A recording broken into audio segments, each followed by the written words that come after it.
একটা কথা বলি, মনে রাখবেন, অন্যের চোখের পানির উপরে নির্মিত ঘর কখনো সুখের হয় না। অন্যের চোখের পানির উপরে নির্মিত ঘর কখনো সুখের হয় না। অন্যের মনে আঘাত দিয়ে বানানো অট্টালিকায় কখনো শান্তির ছোঁয়া আসবে না।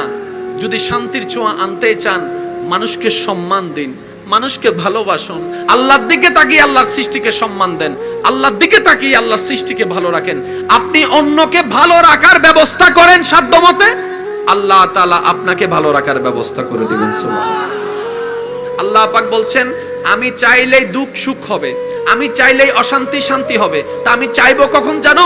আগে তোমার কাছে আমি দুইটা জিনিস যদি দেখি, তারপর আমি চাইবো। আল্লাহ কোন দুইটা জিনিস? আল্লাহ পাক বলে, হা হুতাশ ছাড়া, আফসোস করা ছাড়া সবর করে থাকো, শুয়ে থাকো, ধৈর্য ধারণ করো, সহ্য করো, আমি আল্লাহর নেক্সট হুকুম আসা পর্যন্ত অপেক্ষা করো।